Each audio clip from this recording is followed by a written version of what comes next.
going to start to move from how do we get to get away from just formulas. Like, why would we do that? Traditionally, we would say when you have a melody that doesn't behave the way you want it to, or for range purposes or something, you can't always use the formulas, which means you're not always going to have doubled root, or you can't always connect from one chord to another because the melody direction makes you do something that's not according to a formula. All these connection methods that we've been learning in our second term here. But then we teach students a bunch of rules like no parallel octaves, no parallel fifths, consecutive octaves, no direct or hidden octaves or fifths, these kind of things. And we teach them a bunch of ways to screen for them. And they get good at finding errors, and they may get good at avoiding errors, but they don't know how to write. So we're going to try and couch the rationale for why we might break away from connection methods in a writing exercise. And the writing exercise is to take a text, in this case, Angels We Have Heard on High, the French carol, the Christmas hymn that everybody probably knows, or many people know. And we're going to reset the text to a completely different tune. And I'm going to take us through the first part, which has nothing to do with part writing, but everything to do with writing. And then we'll use our connection methods. And then we'll talk about why we might not, or why we might alter or deviate away. So notice that even though we're not going to always follow the connection method rules that we've been learning, we start there. It's a way to enable us to get a lot of writing done, uses technique that we know, and then we can look at it and decide, is that what we want, or is there a way to improve? And sometimes it'll help us get out of problems. Again, like I said, if the melody doesn't follow some of the rules that we need. Okay, so first off, this is the Christmas carol that goes like, angels we have heard on high, sweetly singing o'er the plains, and such. And so we're going to take this text, and this is a great way to start writing, because writing text is actually difficult, and we don't want to get too lost in the weeds there. It's a different discussion and different practice. We're going to take this. This is the first verse. And the mountains in reply, echoing their joyous strains. And then there's the Gloria part afterwards. We're just going to start with this. And there's two ways you can approach this, I think. One is to just start singing the words in different ways, or playing them on an instrument or such. The other one is to make new chords and do things academically, and then play those chords and then have it sing over top of that. If you sing a melody that sounds normal and orthodox to you, then you can trust that there are chords embedded in there that probably follow normal chord progression rules, and you can figure out what that is. That's true not just in classical composition, but in jazz and everything else. If you write or create something that sounds normal, idiomatic, then probably you'll find idioms in the chords as well that are implied. In this case, I'm going to do a little of both. Also, one of the trick you can do, which I've done in this, is we don't want this to just sound like Angels We Have Heard on High 2.0, which is just sort of like a loose variation on that. So in addition to resetting it to a completely new melody, pitch-wise, I've changed the key, which is normally done in the key of F in most hymnals. And I've also changed the meter, and that's a big one right there. Angels We Have Heard on High is usually in 4, and I put it into 3, like a kind of waltzing kind of thing. And the first thing I would do is I would just say the words in 3 a bunch of times, a bunch of different ways, until I get it to a place where I feel good about that. And that's what I've done here. I went like 1, 2, 3, 1, 2, 3, angels we have heard on high, sweetly singing o'er the plains, and the mountains in reply, echoing their joyous strains. It's not quite what's written down here, but that's where you just start. Start with what's normal, what sounds right to you in this case 3. And then I can put chords in at this point and try and figure out what that sounds like. I can mess with the rhythms a little bit more, and instead of just going bum bum bum bum bum after a few times of saying this, I thought there's places where we could reverse that. So at the beginning, instead of going angels we have heard on high, I go angels we have heard on high, sweetly singing o'er the plains. And I did that for both lines. And then I thought, you know, what might be nice is if first time we change that to, so it's long, short, long, long. And then the next time we, on the second half, we invert that. So it's angels we have heard on high. And then the next part is, and the mountains in reply.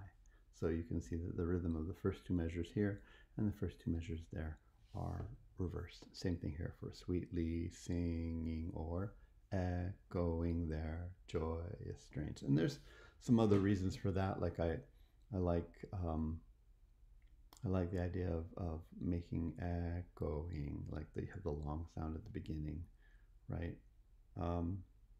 Yeah. Then the next thing is I started to put chords in here. And once you have chords, like you may have a gesture already in your head, but sometimes chords help.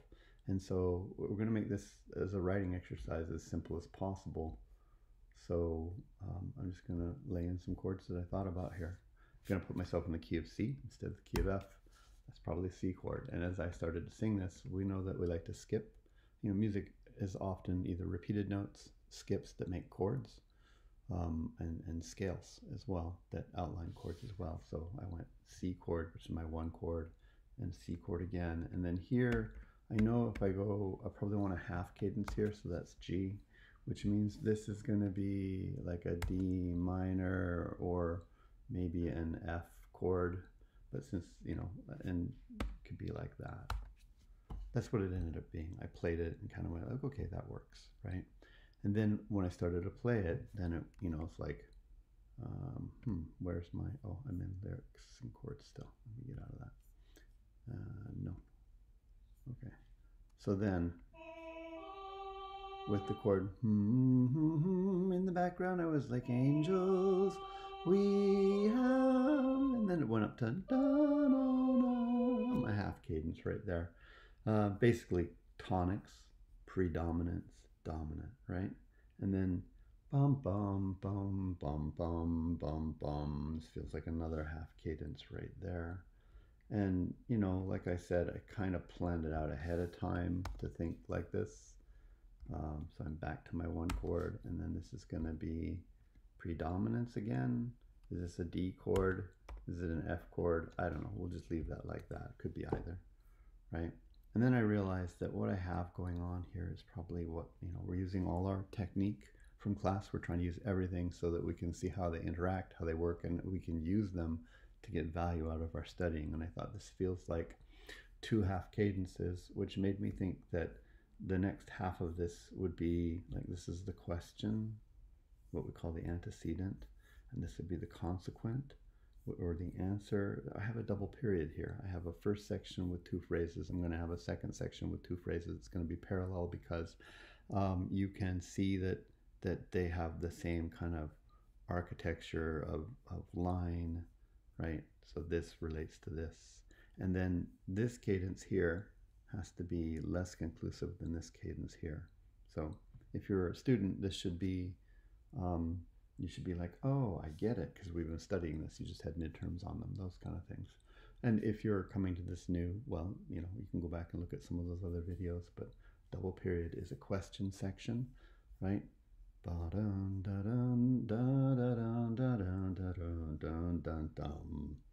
like a dependent clause. And then, and the mountains in reply, echoing there. It's really low, right? Like joyous strains, right?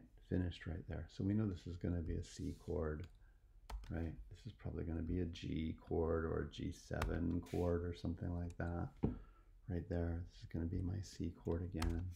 It's a phrase, right, with an authentic cadence, phrase with a half cadence, phrase with a, and this is probably going to be the same thing right there, right to there. And then we're going to have our, like our D minor or F maybe, or both right there. And then another half cadence right there, okay? Then I sang it a bunch of times until I came up with, you know, this, oops, still thinks I'm typing in chords. Okay, still started thinking.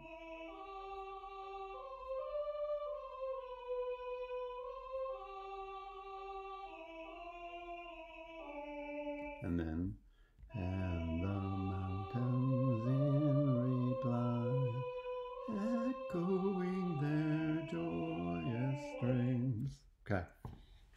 And until I get a melody that I like, and I can grab a piano or an ukulele or something and plunk those out and confirm that those are the chords and those are the notes I like. And that's a big first step in composition.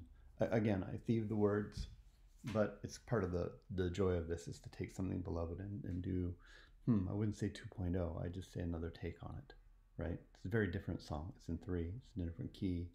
Even the form is kind of different from what they've done. Good.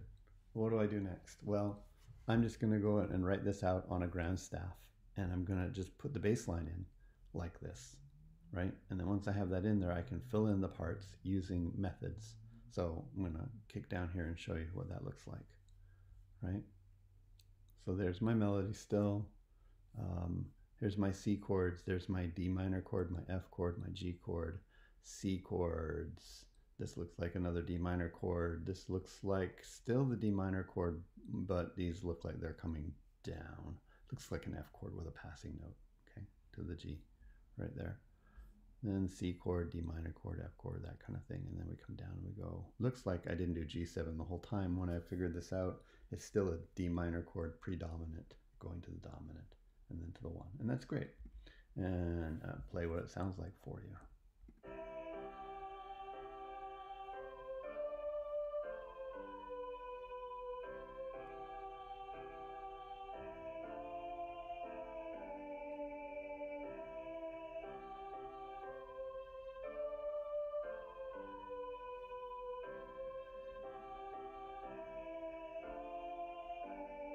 Okay, now it's not as good as the original. I'll just grant that right out of the beginning. It's, you know, this is constrained by a bunch of things. We want to write it quickly. We want to use techniques that we have, and let's just face it, that's just a brilliant, beloved carol, right? But this can still become very good. And also, we want to make this so that it's easy. Like I could take this to a lay church choir with people of various skills, and they could. The pianist who's of, you know, going over the parts would be of not great skill, and they can still play through this quickly and learn it quickly. The choir can learn their parts easily. There's no extreme ranges. It's really meant to be dialed in to be learned quickly and sung quickly. Okay. I'm going to just point out all the different connection methods we have here, and then I'm going to start talking about things that I don't like and problems that have arisen. Okay, and then how we fix them. So here I've got C, C, E, G. It's standard. Ranges are fine. And then this is move with soprano. I guess that I think maybe I didn't quite,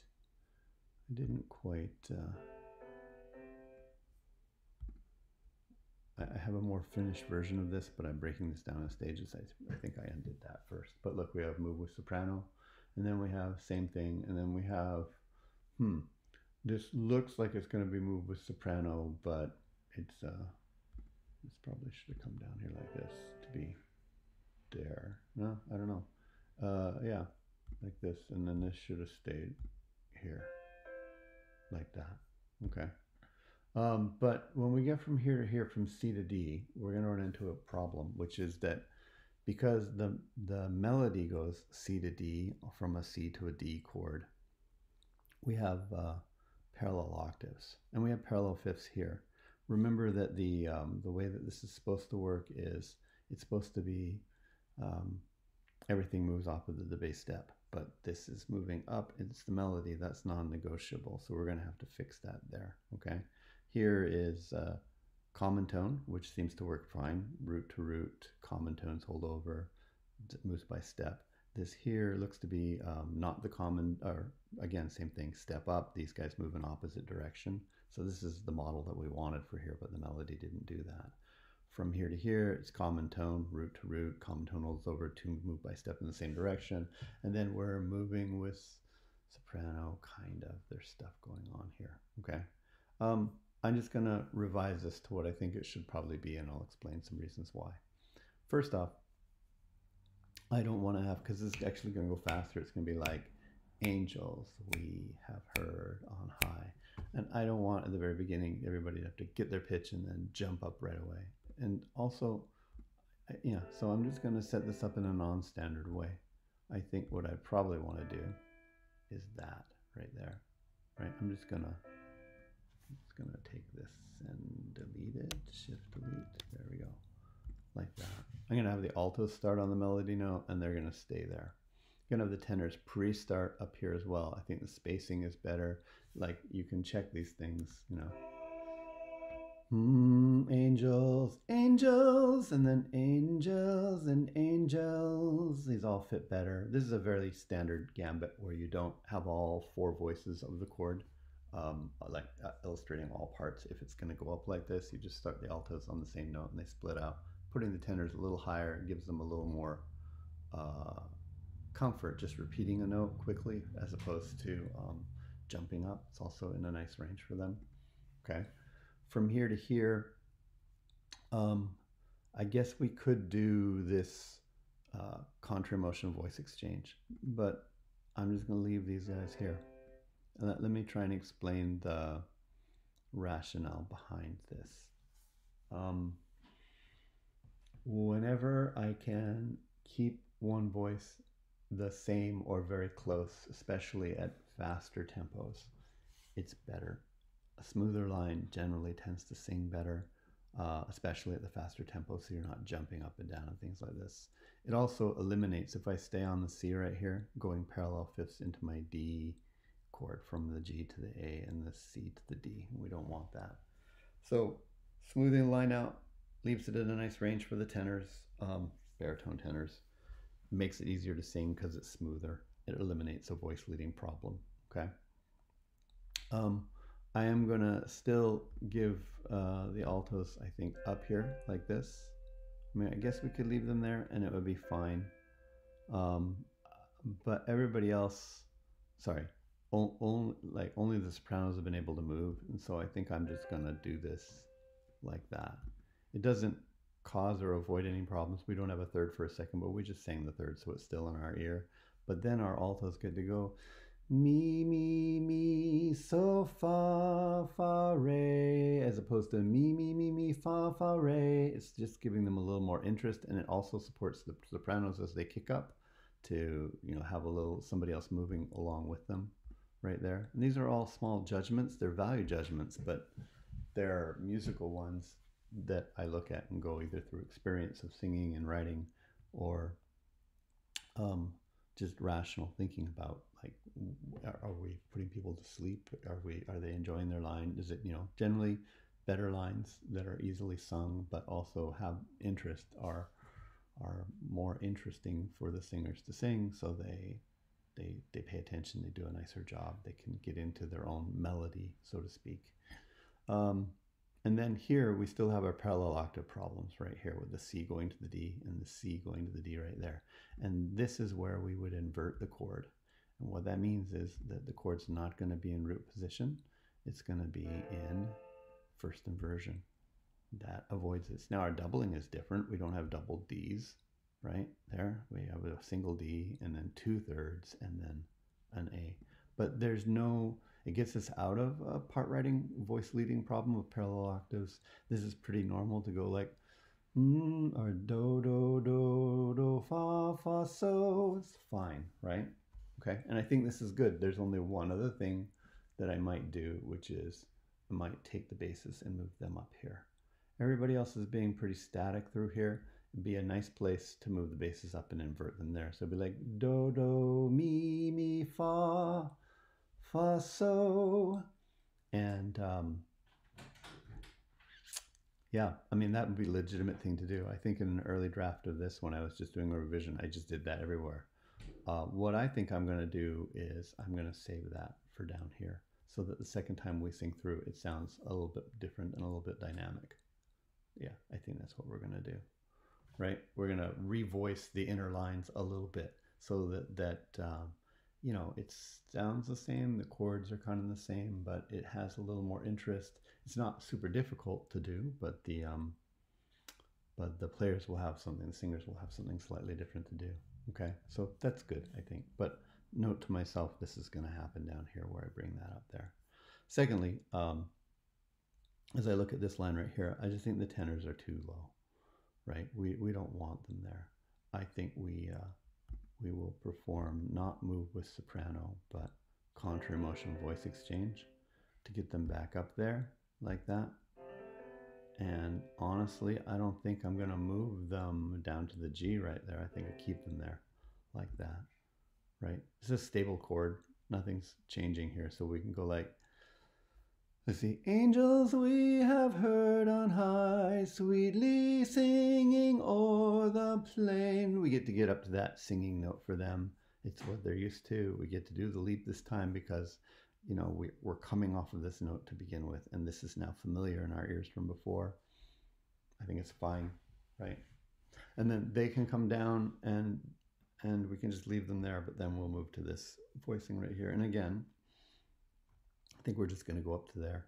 This is a 2 chord right, a 2 chord right here and a 4 chord right here, and it's ostensibly a 2 chord here and a 4 chord here, although there's a non-chord tone moving through there. And it's very common to invert the 2 chord because 2s and 4s are kind of the same thing with just one different flavor note apart from each other. Otherwise, they're the same. And so I think we'll stay in inversion. These will come up and then come down. It looks fine.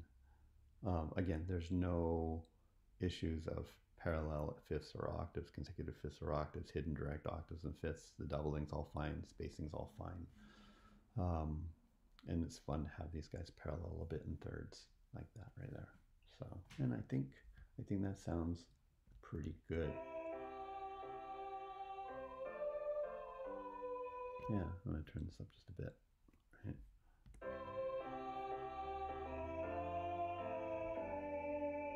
Yep, seems good. Okay, now I'm going to incorporate these ideas down here, but I'm going to, like, this is just like throwing it all in there, right? Using as many formulas as I can and then going back and correct. But now I'm going to do some things here. Like I'm going to take this and do the same opening gambit. So I think they're both going to be, altos and sopranos are going to be on that note there. I don't think we are going to bring these, I think we'll just start the same. Here, I think we're going to invert. So now it will sound slightly different, and the basses get to do something slightly different the next time. So, and the mountains, I think we'll go up to the F again. In, right? And I'm going to bring the altos up this time, right? It's okay to double a different note than the root, and we'll get something different now. So this will give a little more energy. If you have a very weak singing group or something like that, that's a practical concern. You could just say it's the same every time, right? But if you have a group that gets to rehearse a little bit, this is very easy music and they'll appreciate having it be different. And your audience will subconsciously, even if they don't register it, will hear subtle differences, like there's growth from the first one to the next one. Okay, and let's see. Then I think we'll stay like this. Stay like this seems fine. I think we're just gonna keep this the same, but these guys are still gonna come up the second time to be inverted. Okay. Some textbooks say that you should try, and I think this is true, to keep the harmonic rhythm, which is the change of the chords, the same. So like you have a chord change in a measure, you should have another chord change here, and another chord change here, another chord change here. I think the exception is these openings can be nice and stable for each of these phrases. But at the same time, they'll say simply inverting a chord from root position to first inversion gives enough of a change of the sound that it feels like a chord change, or it simulates that effect, right? I think the only other thing I'm going to do here is, as I sing this, like, echoing their joyous strains, I'm going to take them down. Joyous strains. It's not that hard to sing. Yeah. And that means that the tenors will be on the G up above, like that. Okay, it gives a little more color and weight to that right there. Okay, that's kind of what we'd do here. And then I'd go through and I'd be singing every one of these lines. Like, I know the melody's good. Angels we have heard on high, sweetly singing o'er the plains, right? And the mountains in reply, echoing their joyous strains. Then I'd sing every other one of these lines to make sure that they feel fine at speed, like, angels we have heard on high, sweetly singing o'er the plains, and the mountains in reply. I think that's right. re, do, la, ti, mi, sorry, la, fa, re, right? And then mi, do, re, ti, do. That seems fine. And like do, do, do, do, la, la, so sweetly singing o'er the plains and the mountains in reply, echoing their joyous, their joyous strains is fine, and then we get a little more interest in the bass. It's like angels we have heard on high, sweetly singing o'er the plains and the mountains in reply. This is Jeremiah was a bullfrog, same chord progression. Echoing their joyous strains. If you don't think you've got basses that can sing that, you can make them sing up there, and that's fine. Yeah, seems okay. Again, fast, works, is effective, has some customizations that get us out of these parallels and things like that. What if you didn't make those accommodations? I think you'd find a little few places where it sticks out, especially between have heard from the C chord to the D chord when it's root to root and root to root, and if it came up in fifths, that will stick out. That being said, I wouldn't paralyze myself on this if I saw that and go like, I can't fix each one of these problems. What am I going to do? Don't worry about it. You got to remember also there'll be a piano playing that kind of messes up you hearing the voice leading, and it could be a different accompaniment as well. So, or instruments and things. You know, I know the perfectionist in each of us says, no, it needs to be right. Just like if you were knitting a sweater or a sock or something, you wouldn't want to drop a stitch somewhere. It still works as a sweater or a sock. Maybe somebody might see the mistake somewhere, but it bugs you. Anyhow, so there's that. Okay, now there's the whole Gloria, from the Christmas Carol, like Gloria. I'll deal with that in a separate video. I actually have it written out already. It's over here. It's all scrunched up here right now. But just like the other part was polyphonic and has these counterpoint lines, I thought that should be a thing as well. Just different, easier to sing. And so I'll deal with that in a different video. It's a different composition process than laying in methods and then tweaking them, right? Or saying, does the range work? Or are we getting into some problems here? But I think the process is still got some similarities in that, and we won't go into this here, but you still want to say, is each line singable? Do they combine and make, good voice leading and in counterpoint interactions with them? Do you still hear cadences, right, when they happen? Are the words set in a way that makes sense to sing? It's not quite as easy as this because you're dealing with 4 individual lines that come together as opposed to 4 lines that are always together. But that's a different topic for a different day. Hopefully this has been useful. Let me just review this one more time. I stole lyrics from another thing. In resetting them, put them in a different key and a different meter. And that helped me think of them in a new context as opposed to just singing the same thing over from the previous, going, that's the only way to do it. After I said it a bunch of times and got a rhythm and a gesture, I started to also put chords in and say, this seems to be a phrase, and this seems to be a phrase, and this seems to be a phrase. And that allowed me to noodle and sing through and find pitches that made sense. And I have enough background to think like, oh, I'm coming to a half cadence. That helps. But I think you can work intuitively anyways, just with your ears. Does this work or does it not work? Having the patterns just helps you be more efficient maybe in getting there. Yeah, and I'm not trying to invent a completely different piece. This is still going to be a hymn type setting or a chorale type setting for an easy choir. The ranges are not extreme. The rhythms are easy. The pitch choices and voice leading all make sense. They arpeggiate to make chords, or they, actual chords you can hear, or they have repeated notes, or they're scales, right? That kind of thing. And once that's in place, then I have my chords in place, then I just went in and laid in a bass line. Then I filled in the other parts as best I could, and I went checking for errors, optimizations, customizations, and things like that, and I tweaked accordingly.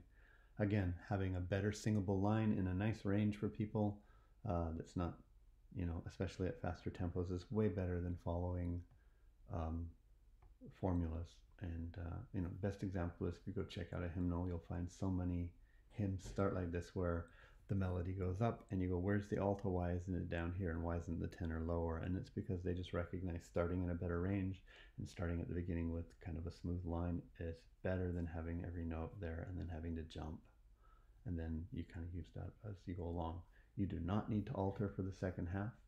If you want to keep it easy for everybody to learn or easier for yourself to write because you don't have time, you could have just copied and pasted the same voicings down on the second phrase for the most part. I just went in and customized because, you know, there were some easy things that presented themselves and it made me feel like there's some growth on the line. It's not so difficult, but then singers and the audience will both appreciate at different levels the variance that they get. Lastly, I sang through everything to make sure it all works. Doesn't matter how well it works intellectually to us. If you just kind of go, yeah, but this is just dumb, it doesn't work, it doesn't sound good, or it's really hard to sing, you're sacrificing yourself on intellectual ideas of it rather than saying I want it to be music and sound. Okay, I'm just gonna bring up the window and have it play this for you. And yeah, here we go. Playback controls. I might even just let it play through the Gloria part. But I'll make another video on how I compose or how I would go about composing the counterpoint, the Gloria part, and also how I'd format all the different verses of this as well and turn it into a finished piece. But this is a good first half and it relates to what we're doing in our classes. So here we go. Oh, it's playing back the chords. We don't really want that. Just a second. The chord symbols are triggering sounds that don't exist. Let me fix that real quick. Chords don't enable playback. Let's go from the beginning again. Here we go.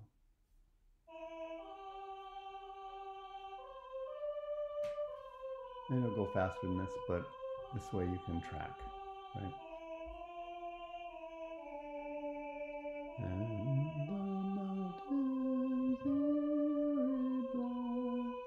And I feel like this has got its own life now. It's starting to be not the original song, but what this is. Here's the harmonized verse.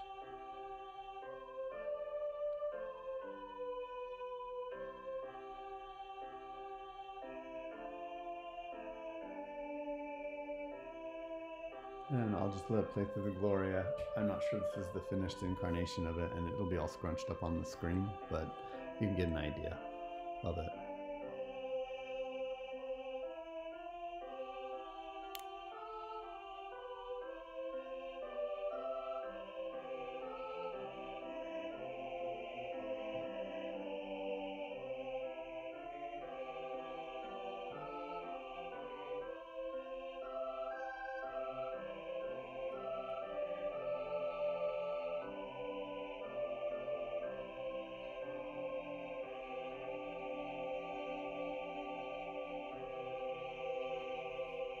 Yeah, this is definitely a midway stage. I see some mistakes and things here that I want to address, but we'll deal with that in another video about writing, you know, combining multiple melody lines.